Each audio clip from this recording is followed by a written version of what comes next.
Hello everyone, welcome back to my YouTube channel live stage speak the herder. तो आज हम इस video में बात करने वाले how I cracked SSC stenographer skill test और क्या क्या स्ट्रेटजी रही और मैं क्या पूरे दिन का मेरा शेड्यूल क्या होता था जब स्टेनोग्राफी की स्किल टेस्ट की मैं तैयारी कर रहा था।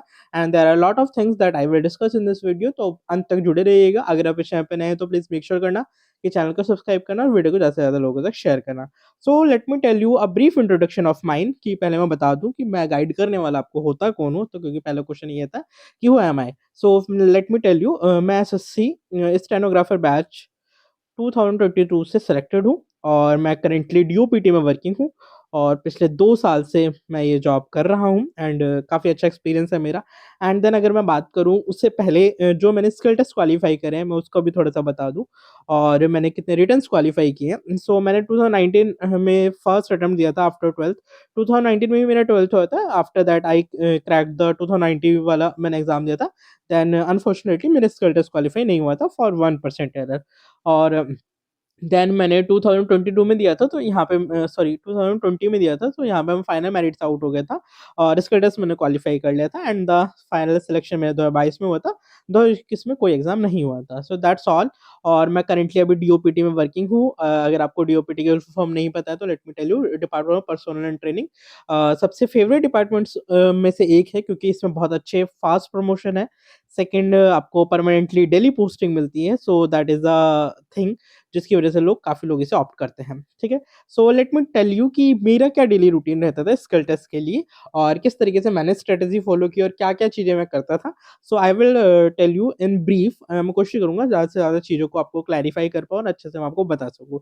सो ये वीडियो पर्पजली सिर्फ यही है कि मैं कैसे तैयारी करता था, मैं इसमें इस वीडियो में वही बताने वाला हूँ। अगर आपको लगता है कि आप उसमें से कुछ पॉइंट्स उठा सकते हैं, कुछ चीजें आपके काम की हैं, तो आप उसे फॉलो कीजिएगा।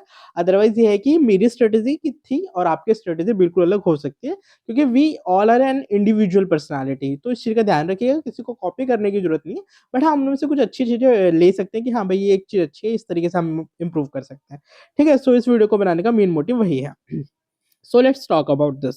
सो मेरा जो डेली रूटीन होता था स्किल टेस्ट के टाइम पे, तो डेली रूटीन ऐसा था कि मैं सुबह मेरा 8 बजे से कोचिंग होता था, 8 से लेके 12 बजे तक का। ठीक है। 12 के ये एक ही हो जाता था स्ट्रेच होते होते। सो इस टाइम तो मैं स्टेनोग्राफी की कोचिंग क्लास में होता था 8 से 1। ठीक है। सो मैं जो सुबह 6 बजे उठ जाता था मोस्ट प्रोबेबली। और 6 बजे उठने के बाद क्या होता था, 6 बजे उठने के बाद मैं एक डिक्टेशन लिखता था और उसको मैं क्या करता था, उसको मैं ट्रांसक्रिप्ट भी करता था। ठीक है। सो इससे क्या होता था, सुबह-सुबह एक ट्रांसक्रिप्शन कर लेता था, मुझे होता था डेली अगर मैं जाके कोचिंग में सिर्फ डिक्टेशन लिखूँगा ही ना, तभी मेरा काम चल जाएगा। ऐसा नहीं कि मुझे ट्रांसक्रिप्शन करना ही पड़ेगा, क्योंकि कई बार होता था, हम प्रैक्टिस करते-करते इतने मुश्किल हो जाते थे कि हम कई बार ट्रांसक्रिप्शन करना भूल जाते थे हम फ्रेंड्स। तो इसलिए मेरा होता था कि अगर मैं सुबह उठ जाता था जल्दी, तो मेरा ये होता था कि कम से कम 1 ट्रांसक्रिप्शन तो मैं कर ही लूँ।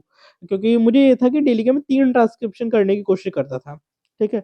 तो पहला ट्रांसक्रिप्शन यहाँ हो जाता था, फिर मैं 8 से 12 के बीच में यहाँ क्या होता था, हमारे जो सर थे वो 3 डिक्टेशन प्रोवाइड करते थे हमें इन 3-4 घंटों में। तो क्या होता था, फर्स्ट डिक्टेशन को मैं 10 बार लिखता था, फिर सेकंड वाली को 10 बार एंड थर्ड वाली को 10 बार। और इसमें से कोई भी एक रैंडम जो होती थी, जो मुझे लगता था टफ रही है, मैं उसको ट्रांसक्राइब कर लेता था। तो टफ इसलिए मैं यूँ चूज़ करता था क्योंकि मैं ईज़ी मैटर पे आराम से लिख लेता था। मेरी अच्छी खासी स्टेनोग्राफी हो गई थी प्रैक्टिस करने की वजह से। तो ये था कि मैं ईज़िली कर पा रहा था, तो इसलिए मैंने क्या किया था कि जो भी हार्ड लगती थी, जिसमें मुझे लगता था कि हाँ, काफ़ी मिस्टेक्स हैं, तो मैं उस वाली डिक्टेशन को क्या करता था, उसको ट्रांसक्राइब करता था कि हाँ, इसमें देखते हैं कि कितनी मिस्टेक्स होती हैं। ठीक है? सो ये क्या होता था, ये कोचिंग में करता था। देन मैं लाइब्रेरी जाता था उसके बाद और लाइब्रेरी में मैं फिर से 2 मैटर और प्रिपेयर करता था। ठीक है? मतलब 2 ट्रांसक्रिप्शन और प्रिपेयर करता था और फिर मैं घर आकर एक और ट्रांसक्रिप्शन करता था। तो ओवरऑल जो मेरे ट्रांसक्रिप्शन हो जाते थे, ट्रांसक्रिप्शन का मतलब मेरा प्रॉपर्ली एग्ज़ाम की तरह है कि पूरा जो हम एग्ज़ाम देते हैं कि डिक्टेशन ली आपने, फिर देन आपको उसे रीड किया, देन आपको उसने कंप्यूटर पे टाइप किया, देन आपने मिस्टेक्स निकाली। तो ये चारों प्रोसेस को जो मैं कंप्लीट करता था, उसको मैं ट्रांसक्रिप्शन बोल रहा हूँ। ठीक है? तो इसका मतलब कि मैंने ट्रांसक्रिप्शन किया, मतलब मैंने दिन में 3 बार कंप्यूटर पे टाइप किया और उसमें मिस्टेक चेक करी कि हाँ, क्या-क्या एरर्स रहे हैं। ठीक है? ये तो बात हो गई मेरे डेली रूटीन की। अब मैं आपको जनरल एडवाइस क्या करूँगा इस वीडियो में, बताना क्या चाह रहा हूँ। तो सबसे पहले कि आपको एक्यूरेसी को बहुत अच्छे से ध्यान में रखना है, क्योंकि एक्यूरेसी अगर आप अच्छे रखेंगे कहीं न कहीं, तो आप चांसेस है कि आप अच्छे से आराम से एग्ज़ाम को निकाल लेंगे। ठीक है? सो एक्यूरेसी पे बहुत ज़्यादा विशेष ध्यान देने की ज़रूरत है। सेकंडली क्या करना है, जो हार्ड वर्ड्स होते हैं, लेट मी टेल यू मैं क्या करता था, हम वीकली क्या करते थे, हम वीक में ना 2 दिन ऐसे सेलेक्ट करते थे, लाइक मान लो एक सैटरडे होता था और एक हमारा वेडनेसडे होता था। इन दोनों दिन हम क्या करते थे, हार्ड वर्ड्स की प्रैक्टिस करते थे। मान लीजिए मेरा वॉल्यूम 3 चल रहा है, ठीक है? वॉल्यूम 3 हम पढ़ रहे हैं, मतलब मुझसे रेगुलर ट्रांसक्रिप्शन कर रहे हैं।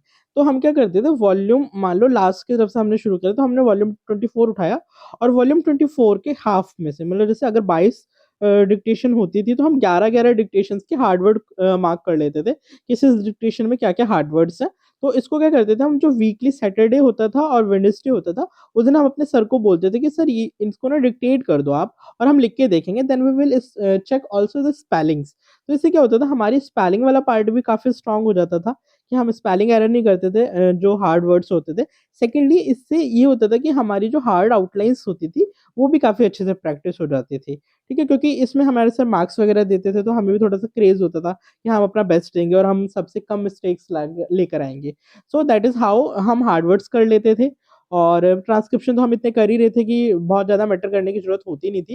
एंड उसके अलावा क्या होता था कि हार्ड वर्ड्स कर लिया आपने और इस मैक्सिमम टाइम हम लिख ही रहे होते थे। ये मतलब, और एक और चीज़ बताऊँ, जब मैं स्किल टेस्ट के लिए प्रिपेयर कर रहा होता था, तो मैं रिटन एग्ज़ाम के लिए तैयारी नहीं करता था। That is my strategy. मैं ये नहीं कह रहा कि आप इसको फ़ॉलो करो, बट मेरे से नहीं हो पाता था रिटन प्लस स्किल। तो that is how I was preparing for the skill test. So that is all in this video. अगर आपको स्टिल कोई डाउट है, कुछ क्वेश्चन है, तो आप मुझसे पूछ सकते हैं और इस चैनल पे नए हो तो प्लीज़ मेक श्योर करना कि चैनल को सब्सक्राइब करना, वीडियो को और भी लोगों तक शेयर करना। Thank you.